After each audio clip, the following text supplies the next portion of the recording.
Revolutionary talk for revolutionary times. Promoting peace, liberty, and prosperity around the clock. LibertyTalk.fm.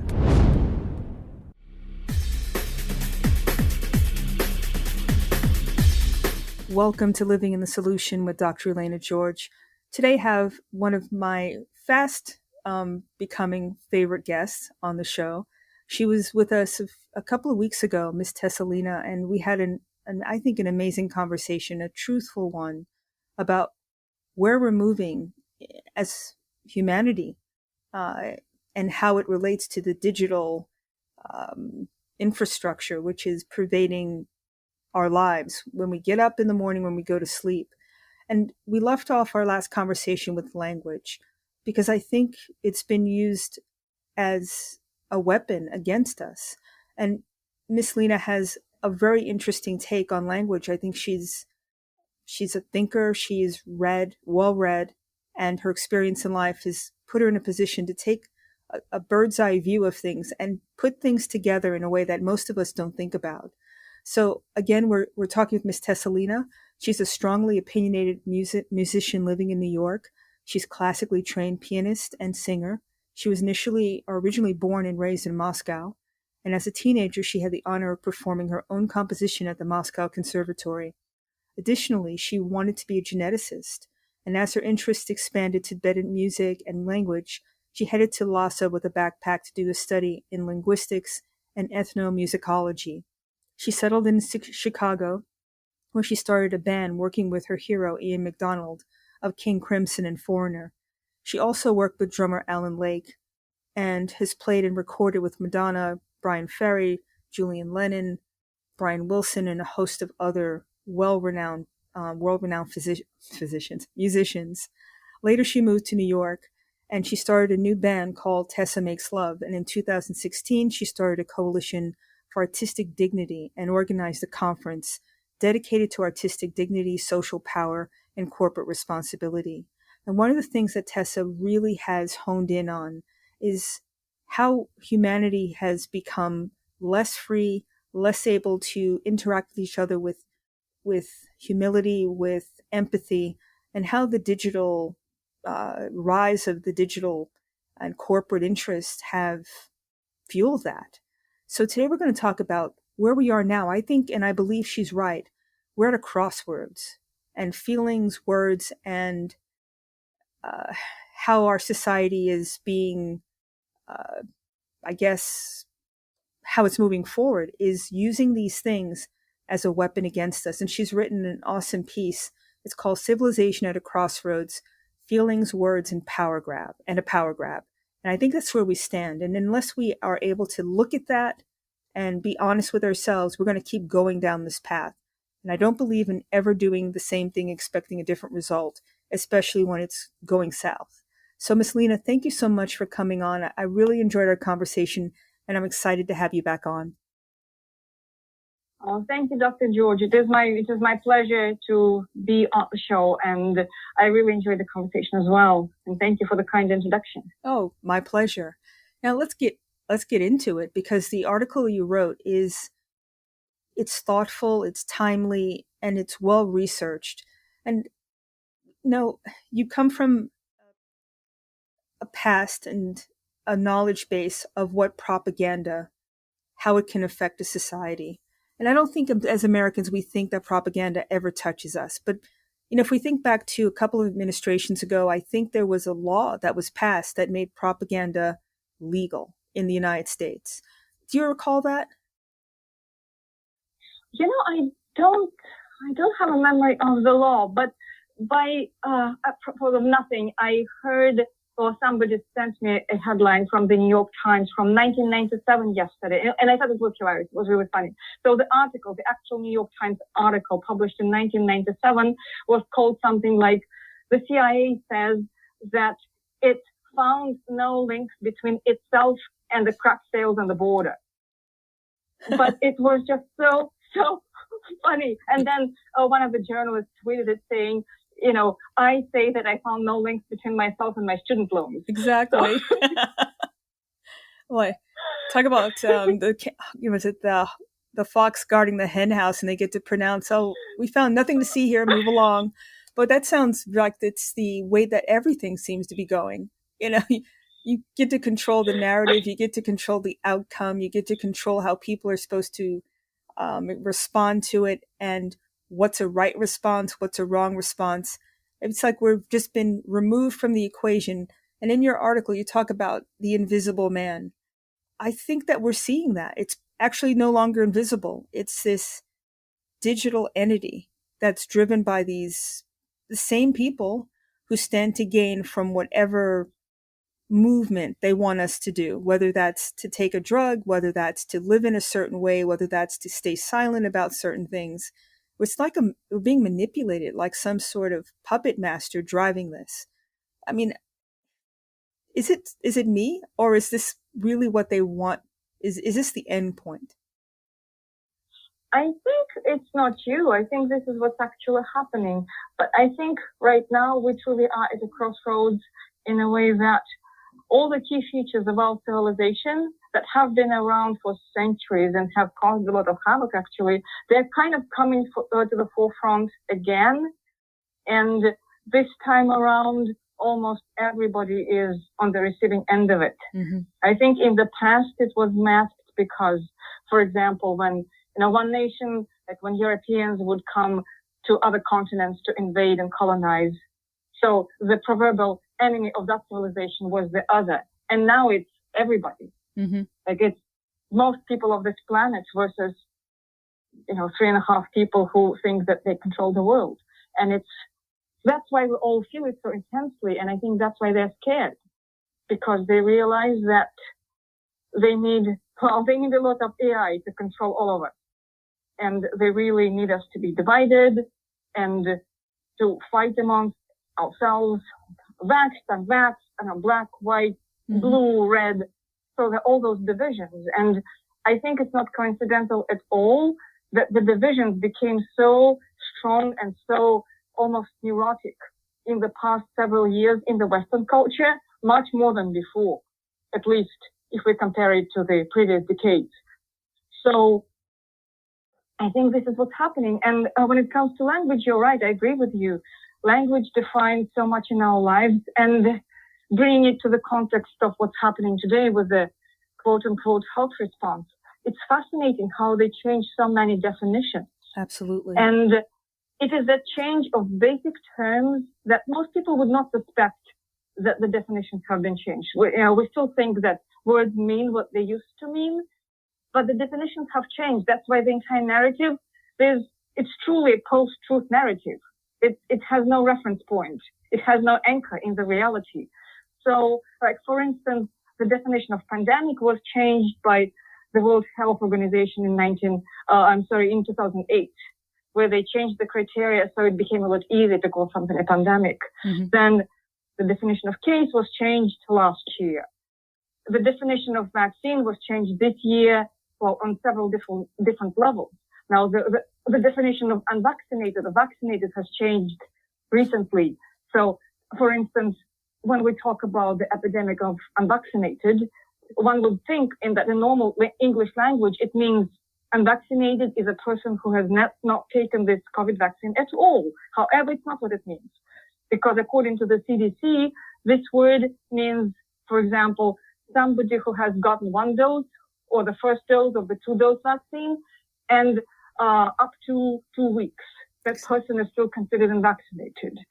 And then unknown status is also considered unvaccinated. And God only knows how they count it in hospitals. Mm-hmm. So with that reference point, the phrase epidemic of unvaccinated means absolutely nothing, because we mix people who we don't know, and people who haven't taken it and people who have taken it, a part of it. So it's absurd.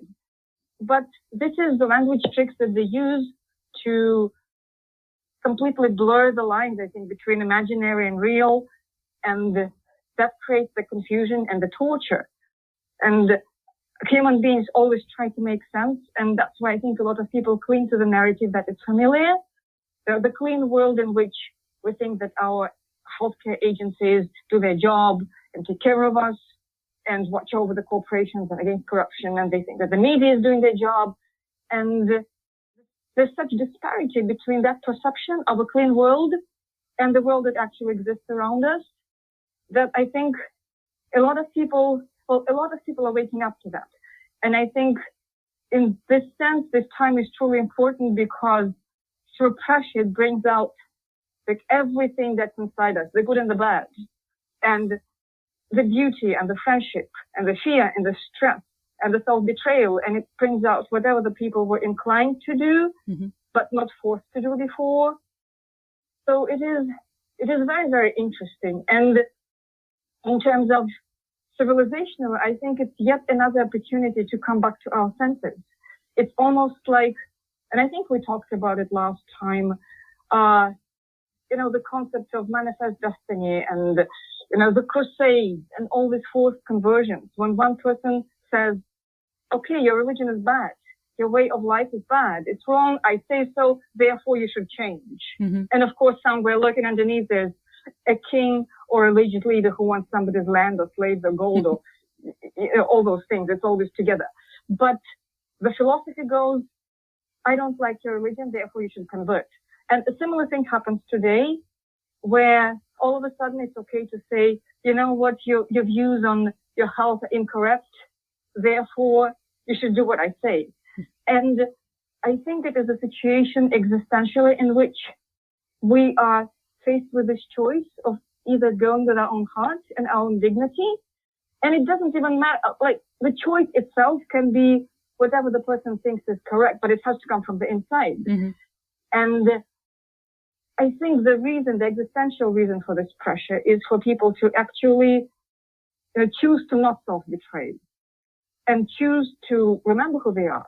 And in some way, for that reason, I think this time is good because it doesn't give us much opportunity to sleep. Like we have to make our choices this way or the other.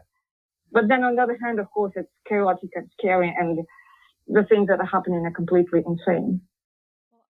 You laid out a great thesis, and I want to delve into that because it does come down now to choice. I don't think you can't be in the middle anymore where you just kind of go along with the flotsam jetsam. It doesn't work that way.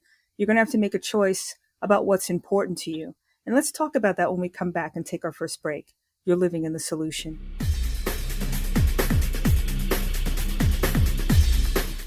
Welcome back to Living the Solution. We're speaking with Miss Tessa Lena, and she writes a blog. She's an artist, and you should go to her website, tessa.substack.com.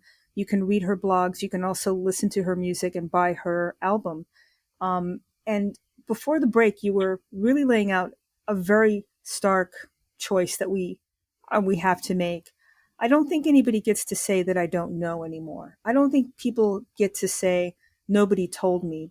I understand that there are, there's censorship to the nines, but at this point, I think there should be a question mark. If something's being censored, people should have the little voice back in their mind saying, well, why?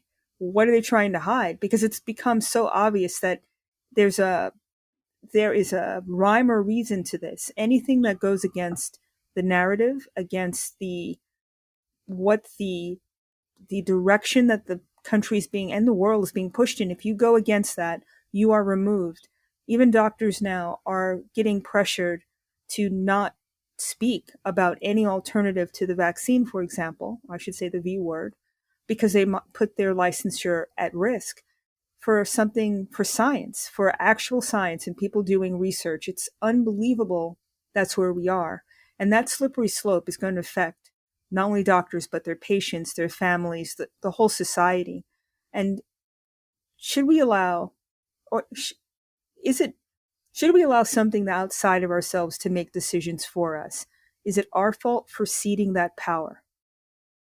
Well, I had this dialogue with Dr. Vina Gilapali, who I interviewed for my podcast, and he's suing the medical staff at Houston Methodist Hospital, and that's a conversation for another time, perhaps. But he's an absolutely brilliant, wonderful human being, and we talked about this exact thing.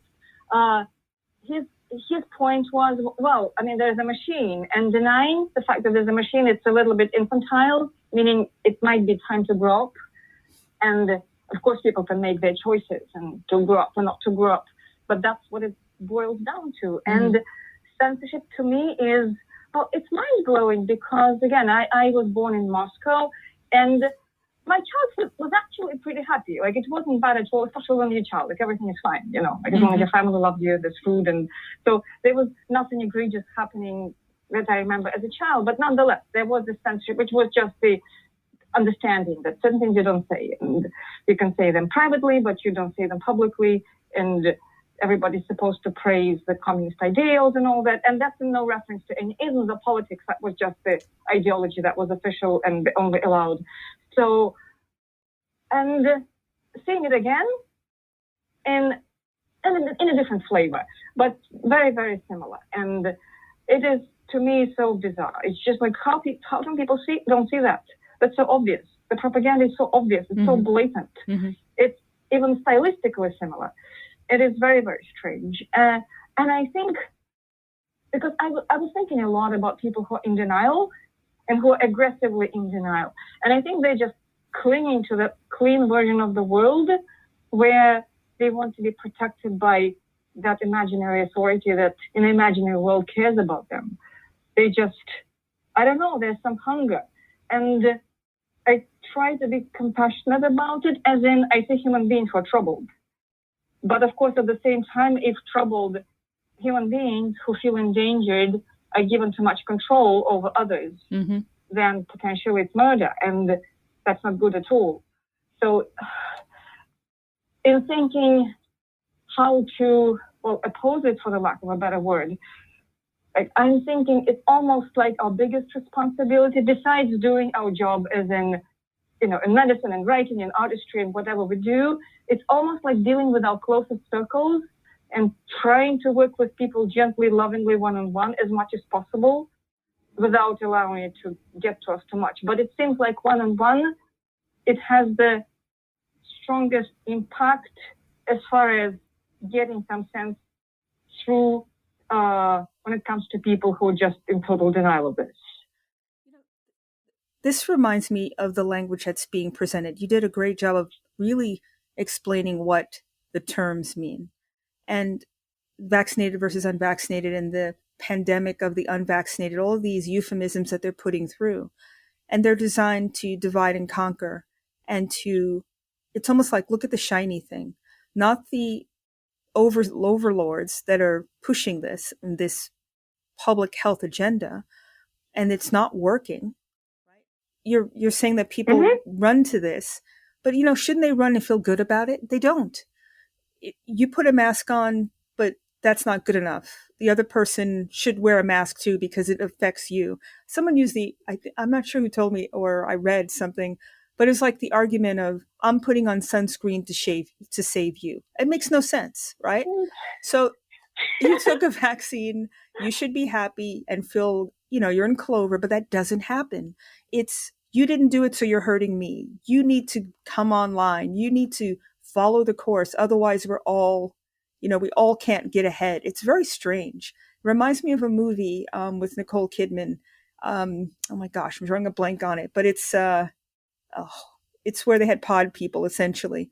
And the people who got infected, their whole goal was to get the people who weren't infected to become infected. And it was just this Borg hive mentality of, you need to be part of us. You can't be different. And it was the same kind of mentality that I'm seeing roll out. But what really strikes me is the language that they use it in such a way that they let the people who didn't feel good about what they did, for whatever reason, blame the people who didn't do it. And they've given them license to do it, right? So it's like a language of victim and perpetrator in a different way. But it's still the same. Whether you're black or white, you're always the worst person in the world. There's nothing you can do to save yourself. You cause somebody else to not. No one has any personal choice, obviously, right? Someone did it to somebody else and they had no choice. That just doesn't, that's not living. That's not real. How do we break that paradigm? Oh, I think what they do with language is actually pure magic, because they just confuse people. And there's a science to that. And there's neurolinguistic programming. And as we know, teams of psychologists and consultants were employed to select the phrases, to select the language, and a lot of money has been thrown into repeating this magical language that's supposed to confuse people, to repeat it over and over and over again until it sticks. Mm-hmm. And I think, well, they're very clever about using good ideals like community and love and care and turn those words upside down and give them the opposite meaning. It's actually atrocious. I'm completely disgusted, and I'm officially registering my contempt for that because that's just ethically wrong. But that's exactly what they're doing. And on the receiving end of people who went for that, I think they were just, I don't know, there was some societal abuse probably. Like they were never respected. They are still children craving that teacher to praise them, to tell them they're a good boy or a good girl. And the state cleverly interjected itself, well, the state in collaboration with corporations and money and high investors. So they very cleverly install themselves in that space where the child is waiting to be approved and validated. And they scared the crap out of the child. Mm-hmm. And then they said, but you're good because you're doing that. And those guys, they are bad. They're bad, bad people. So yell at them. And then like it's a classic trick and it sounds so almost idiotic when you describe it because it's really so simple. But yet it's effective because the brains or the hearts on which this magic falls, they're kind of ripe for that, right? I mean, and it does work on many people. And how we get through that, I don't know any other way but love, really. And not in a cheesy way, but I guess we, as a civilization, we are facing the truth that there's so much abuse in this world and so much brokenness and so much hunger for respect. And it is extremely difficult, even in individual life, to try to maybe give that respect to the people who are craving it, but without damaging yourself. Because if they're crazy right now, then it's, you can't get too much into that emotionally. But for example, the way I talk to people who argue with me, and I mean people who are just hell-bent on saying that my views are dangerous because blah, blah, blah. So, like, I still try to talk to them sweetly without letting them abuse me. But in some way, I still feel the respect for their inner soul that they maybe themselves forgot, but they have it. And it's not a formula. I think it's just about growing our own strength and our own confidence in our truth and just spreading the love. I mean, I really don't know of any other way. Like, besides that love would drive everyday choices and the courage in everyday choices and how we express and we speak up and we choose to speak up. And it's scary maybe, but we speak up anyway. But that's, like those small everyday choices, I think it piles up. I think it really accumulates. And then if many people do that, we have a chance, maybe. I think that's a good place to take our second break so people can think about that, because it's going to have to come from within, not from without. And we're going to have to learn to love ourselves and share that with other people who may not. On that note, let's take our second break. You're living in the solution. Welcome back to Living Solution. We're speaking with Miss Tessa Lena. And again, the article that we're going over essentially is Civilization at a Crossroads, Feelings, Words, and a Power Grab. And you have a really excellent, I love the whole piece, but there's a line that you use about how the propagandists are driving this. And it's not authentic. They're mimicking emotions. They are leading people down the path to trigger an emotional response. And I think we said it before, if your emotions are driving you, you don't have reason, and you end up being uncentered, just driven by fear, by hatred. It's not a way to live. Love is the way to live. You're absolutely right on that.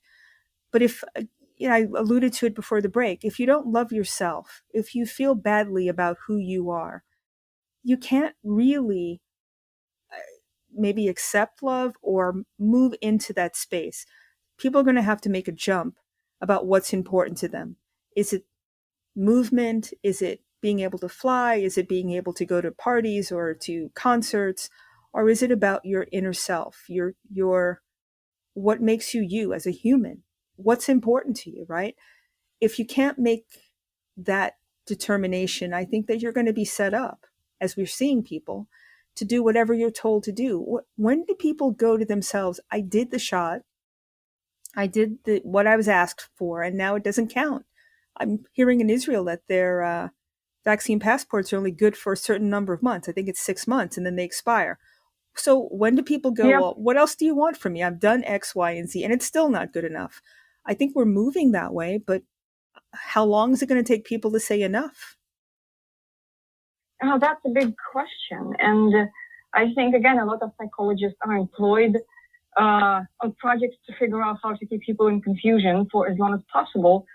And there's always a rational explanation that, oh, variants, or this and that, as if it wasn't known or predicted, or as if the scientists with impressive credentials weren't censored when they were bringing it up as a concern a year ago. Mm-hmm. But even that aside, I think, again, it is the psychology of abuse. And I think it actually civilizationally and existentially, it boils down to the point in time where people came up with this idea that we are born defective, and for that reason, we can never be good. And therefore, we don't really have the existential right to dignity. I'm actually writing something about this right now. But if a human being, if a child is born and then the child is told that there's something existential, in principle, wrong with the child, Mm-hmm. and the nature of a child is bad, then how does one go for dignity? There's like the life force is cut off in some way, and they are doing the same thing with this medical procedure, because there's a whole moral element to that, Mm-hmm. where they say, okay, if you didn't take it, then essentially you're a sinner, and you are sinning against the community and against the goodness of the community, and they're giving the right to the people who took it to yell at the ones who didn't. Mm-hmm. But again, there's a religious element to that. And I personally, I think that being in touch with our spirituality is probably one of the most important things we can do in our lives. But when there's a man-made element that is kind of designed to manipulate people in a social, economic context, Mm-hmm. I think it actually does poison people's hearts. And when you mentioned self-love, I think that's exactly it. But you can't intellectually teach a human being to self-love. It has to be on a sensory level. And it has to, well, ideally, when the child is born, the adults respect the child's soul, and they make the child so loved that the child can sustain all the difficulties and remember the dignity. But I think in modern world, most people don't have that luck, because everybody's so broken, and parents break their children because their parents broke them, and so on and so on and so on. So it almost feels like we really have a spectacular opportunity to break that cycle. Mm-hmm. And any of us who have, for whatever reason, luck, individual circumstance, individual effort, all of the above, we arrived at a point where we do feel that love and self-love and some balance, even, relatively speaking, then we really have to tread it strongly and not stop, and give those people who don't feel it, just, small pushes of love. And probably it may not work in 20 years, or maybe the effect will be seen in 1,000 years, in a different generation. But I think it's really, really important, because if we just keep repeating the same thing, as you said, then 1,000 years will pass, and if we're still around, we'll still be in shackles. So it boils down to love. I totally agree with what you said. And if you take it back and look at how it's being pushed societally, we're living in my mom grew up in Jim Crow South. It didn't define her, didn't become ingrained in her. And we're having people go back to living in separate dorms and eating at separate tables, and as if nothing has advanced. And it's superimposed, but people are internalizing this. And I wonder if there's an ego also associated with it. You feel special because you're part of this group that somehow is being highlighted, for good or for bad. But at least this is the way our society works. If you get any kind of celebrity that's a good, any kind of good or bad uh, celebrity status is what people like, right? So if we're literally moving backward in time for some people, not for me, not for anybody that I know, but it's being made into a power play from a societal standpoint. But it gets the objective of separating people, hurt people, not trying to help themselves or find out how to move past it, but literally designed to hurt other people and to get some benefit from it, at least psychological, if not monetary and anything else. So, the powers that be are literally empowering this behavior because there's a positive to it. I'm seeing people with t-shirts on that I would never even, like, why are you wearing this? And, are you defined just by your skin color or what you look like or who you love? I mean, that's just ridiculous. You're a human. That's where we all need to get back to, instead of this hyphenated, ridiculous, fake, inauthentic self propaganda movement. It's just all about your ego, and that's not going to help society. I agree with you. I think that from the top-down perspective, that facilitated very much on purpose. I don't think that people just independently arrived at this brilliant idea to start living in separate dorms again. I think it was very well designed and implemented over the course of years and years and years, and gradually built up.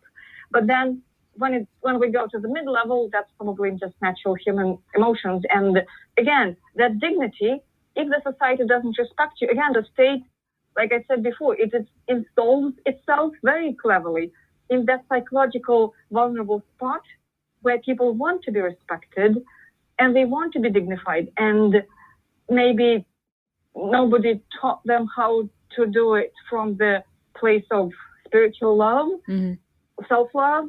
So they do it the way they know. They do it, everybody tries their best usually. And this is what happens. But a funny thing happened. Well, not so funny, really. It's not funny at all. But a friend of mine who is a wonderful musician and involved in New York, this whole thing in New York, freedom and quote unquote and all that. So he happens to be African American. So he posted a thing about apartheid in the vaccine context, and then his friend who looks like me was appalled and horrified, and he was like, "Really? You're comparing that?" And I just laughed because it was so absurd at every level. So, I mean, like, people are losing their minds. They are.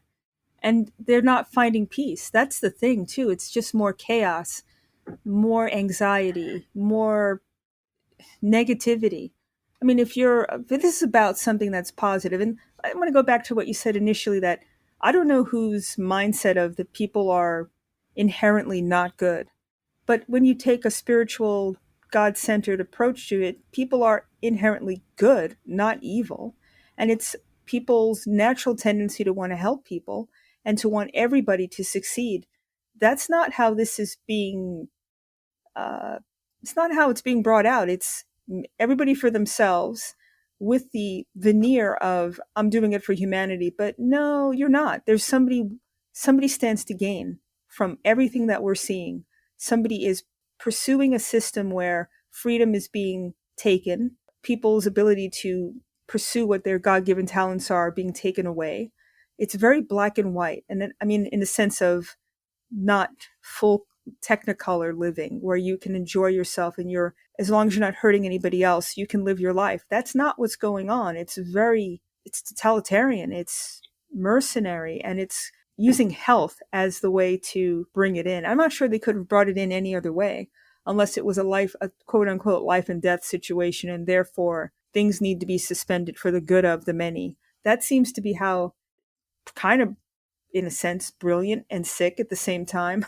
But I'm going to let you answer that because it's a loaded question when we take our last break. So we'll be right back. You're living in the solution.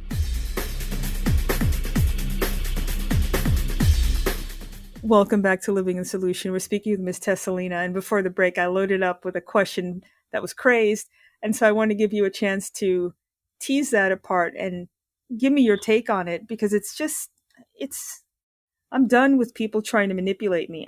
I don't feel that way. I'm not going to go along with the program because everybody else does. That was one of the things I was taught by my folks. Do it for the right reason. Oh, good for you. Oh yeah, there was no question on that one. So I'll let you answer. So I agree with you. I think the point is the reform, and everything else is a backdrop, because it's relatively easy to explain all the inconsistencies and illogic from the standpoint of trying to push through an obscenely grand and awful reform, just shamelessly, just pushing it through. So then from any other perspective, because again, if we're talking about health, for example, like let's pretend that it's all about health. But then why don't they count people with natural immunity? Exactly. And that's just not logical or scientific or explainable, unless there's something else happening, right? So, and that kind of a logic is observed wherever we look, every area. You know, the tests are defective, yet they're still basing so much stat around that. The reporting is on the moon. I mean, God knows. It's in the God knows area. It's like no standards whatsoever. And words change meanings. Doctors' prescriptions don't get served. Yep. It's completely absurd. So, but then if the purpose is the reform and kind of destructing the existing system so that it's easier to bring in whatever they want with their AI and the fourth industrial revolution and new financial system and all those things, which I'm not saying they're going to succeed. I think they're trying. I think they're going to try hard, but it's not decided whether they're going to succeed. And it really depends on individual choices, internal choices, I think, because I do think it's about spiritual matters more so than many other things. I agree. And by the way, I do greatly appreciate, for example, people who did take this treatment but they're opposing the passports. I mean, like that's how human beings are. I mean, like we really don't have to fight with each other because of our medical choices, and people are allowed to change their medical choices when new information comes in, and it should be all good. And in a normal world where we weren't marched towards this strange dystopian transhumanist future, it would be no problem. It's like, okay, here's this treatment or whatever you call it. It's available. I think it's good for you. Take it if you want. The end. Like no problem, no heated discussions, no nothing. But so much heat tells me there's, something's up. So it does make you think. Yeah. I'm with you on that. If you don't have a choice and you're doing it under duress with partial information, and every time any information comes through that changes that narrative, it gets squashed or demonized or made illegal in some way, you really do have to question that. Everybody, as an adult, should be able to make a decision about their body. And, you go back to a couple years ago, my body, my choice doesn't seem to matter when it's a health-related issue. And it's so schizophrenic. It depends on what the goal is, whether or not you're given the ability to voice your opinion or not. But, really it comes down to whether you want to consent. We still have the ability to withdraw our consent, even if it's a community and it's driven by some centralized communitarian type of situation. Community is us. So if we decide that we're not going to play the game, we're not going to go along, we're going to do something else, how can they stop that? Hopefully they can't. And hopefully a lot more people wake up to that really, really soon, which I think is happening in Europe and even in Australia. So I do hope that the more absurd it becomes, the more people wake up to that. And I hope that whoever high powers who are trying to, social authorities who are trying to pull this through, that they'll accomplish the opposite effect, where they abuse people so much that people will just not take it anymore. Well, I mean, I don't hope for abuse, obviously. It came out funny, that phrase. I don't hope for abuse. I just hope that people stop taking it and push back. Well, withdraw your consent. And we're seeing that in the healthcare community. I think there's a hospital in New York State that no longer will be delivering babies because the nurses said they were not going to do it. You know, they made a decision to take their freedom, their healthcare freedom back. That in every single aspect of our country and world, if people, it can't run without the people. You need the drivers, the teachers, the doctors, everybody's needed. And if they say we love our bodies, we love our personal freedom, our God, then AI, this would stop because it needs people to go along. Now they're doing it by hook or crook, really. First they give you a donut and some beer, then it's you have to do it or you won't have a job. Now it's back to, well, we didn't really mean it. You don't really have to do it. So like it's all over the place. And I think I'm not sure people are really going along with it because it's gone through so many different iterations, cajoling, guilting. Now they're back to making it guilty again. Do it for your loved ones kind of thing. But it's all over the place. Truth is only one way. You don't have to make up different stories. You don't have to cajole. You don't have to threaten. You don't have to withhold information. Truth is truth. And that to me should wake up people that there's so many different versions of this depending on who they're moving. It's like this wave. You do it, you get the easy pickings, so to speak, with something that's pleasant, some sort of lotto ticket. And then you get the people who are resistant with something carrot and stick. When that stops working, you go back to the carrot. I mean, does this make sense? No. And also, donuts sound really healthy.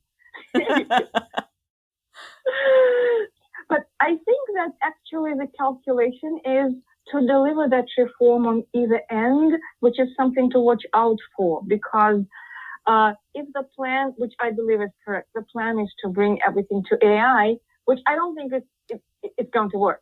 But if in the heads of whoever pushes that through, the plan is to have the AI manager and AI technology run everything, then getting rid of the doctors and restaurant workers and drivers kind of works, because then out of necessity and desperation, we'll have telemedicine. And I must say that pushing the medicine from what we had prior to the pandemic, as far as the physical doctors and physical visits and all that, towards telemedicine was set as a goal in 2019 explicitly in a document in a high committee that involved Eric Schmidt of Google. And so that was set as a goal.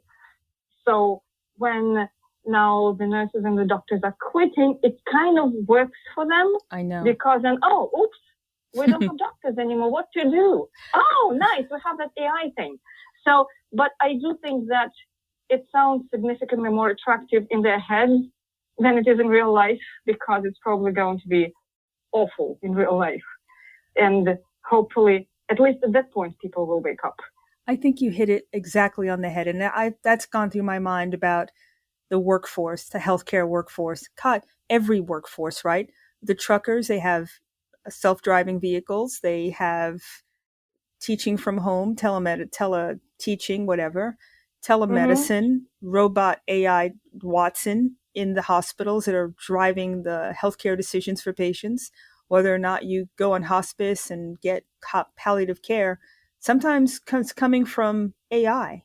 Now, AI, people need to understand, AI is created by man, right? So if we're flawed, what do people think AI is? It's programmed by man. So it's going to have the same, and it's come up. The people who did the facial recognition can't really pick up people who are not white, like Black people, and they're calling it doesn't work, or they're saying that people are criminals and they're actually not. So it's been programmed in a way that's ingraining the worst part of mankind, because it's one size fits all, and it can never be that, because we're different. We're not better than each other. we're different. And that's what people need to, if they can come to that realization, I'm not better than you, you're not better than me. We have a talent that God gave us that are different, and together we make society. If we can figure that out and stop feeling that, well, you have something, you took it from me and I feel bad about me. Get better. Be better. It's not me. I work for what I have. I don't have to apologize to you. And then maybe we should stop being nice, because part of it is, I just want to go along and get along. I don't want to do trouble. But if you keep that attitude, you're going down the same path where these people on your back riding you. I totally do not want that to happen. Yeah, I think there's a very, very fine dance between genuinely loving others and doing what is spiritually appropriate, as far as being humble with them and respecting their soul and helping them as much as you can, but also not letting them abuse you. It's a very, very difficult dance to dance, but I think we're faced with it. It's kind of inevitable. That is probably the most important and the most difficult skill in this time with our culture to learn. So, but that is very true. Well, and speaking of AI in medicine, it's just somebody sent me a story, and that is actually quite terrifying and dangerous. So that's an AI tool for surgeons that asks surgeons to verbally confirm that they've gone through certain steps, as in giving the patient anesthesia. I mean, like, I hope to God the surgeon remembers that, doesn't the robot do it. Anyway, but that is so terrifying, because a surgeon is focused. Like, interrupting a surgeon during a surgery by asking the surgeon to talk to the robot to confirm that he did what he did, that is the most horrifying idea I can think of. It's just really bad. It's dangerous. And I don't know. It's just not right to have robots rule us like that, especially in professions like surgery. Oh, I would go further, or law enforcement, right? Or the military. I don't think those professions should have robots running it either. There's no conscience, right? There's no empathy. It's just, I got plugged in with the program and this is what I'm going to do. No exceptions. That's not an environment that anybody should want to be in. No human is the same. So therefore, you do have to think on your feet in the OR. You do have to be facile with that's why you train. But to have something cookbook you is ridiculous. That's the problem with medicine now. And that's where telemedicine, in my opinion, facilitates that. You don't have to think. It's an algorithm. Someone has a cough, you give them X. Doesn't matter. You don't really necessarily do the workup. You go with what's the most common thing. And we all have to be better. And we all have to, and it comes back to what you said at the beginning, love ourselves. Because if you can't love yourself, you can't love other people. That's what it comes down to. If you're self-hating, you're going to spread that.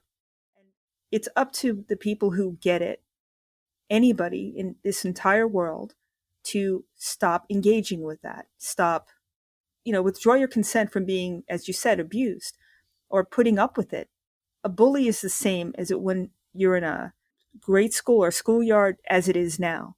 When people stand up and take their power back, magically it's over. Amen to that. Now, it's sad that we're at the end of the show, because this is just one of my favorite conversations ever. And I just want to say again, thank you so much for coming on. In the time that we have left, how can people read your blogs and get your music? Once again, it was a great pleasure for me to talk to you, and thank you. As far as my blog, the easiest way is to Google Tessa Fights Robots, Tessa Fights Robots. My Substack, which has my most recent writings and my writings about the pandemic, is tessa.substack.com.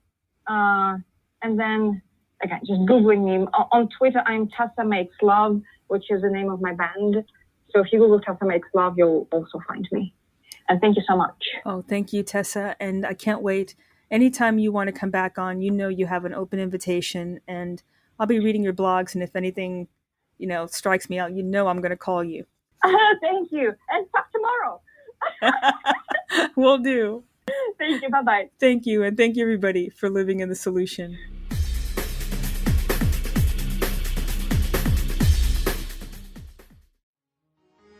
Revolutionary Talk for Revolutionary Times.